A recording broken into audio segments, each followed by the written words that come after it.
The 2019 Oculus original Asgard's Wrath shares some striking similarities with 2018's God of War, so in preparation for God of War Ragnarok, I decided to dive in for the very first time. But should you too? Let's take a look and find out.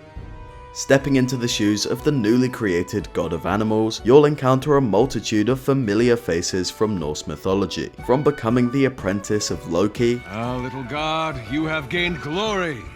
You're a Kraken Slayer!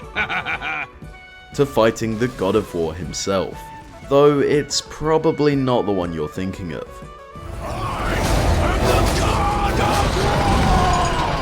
If I were to describe Asgard's Wrath in just one word, it would probably be epic. And that's not just in gameplay, but size, coming in at 40 hours of playtime and also offering many exciting side activities. That's even longer than God of War. But of course, it's not all about length. The gameplay and story are really what matters, and while you won't be forming a father-son bond, you'll certainly find some connection with at least one of the protagonists. And yes, you heard me right. In Asgard's Wrath, you'll be coming to the aid of multiple heroes in need, such as a vengeful shield maiden and a blind old man. I realize now that doesn't exactly sound exciting, but with your godly abilities, you can grant him the gift of sight. I can see! It's a miracle! Praise be to the gods! Even if it's only momentarily. Oh no, my eyes, not again! In your godly form, you'll be able to transform creatures like sharks and turtles into powerful guardians. These creatures can then be used to help you in combat and solve puzzles with their unique abilities.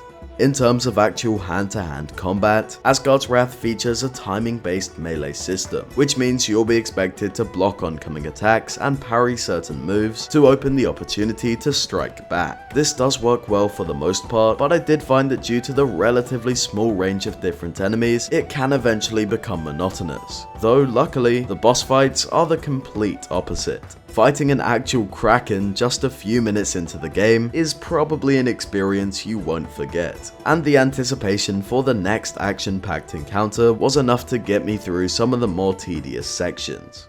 In summary, Asgard's Wrath is by no means a flawless game, but its unrivaled size and pure ambition are both indisputable positives. The world of the Nine Realms is definitely not anything we haven't seen before, but Asgard's Wrath is no doubt the best way to experience it. I'm sure you could tell already, but this game is a definite must-buy. If you found this video helpful or just enjoyed watching it, then please consider subscribing to see my future content. Thank you for watching, and I'll see you all next time.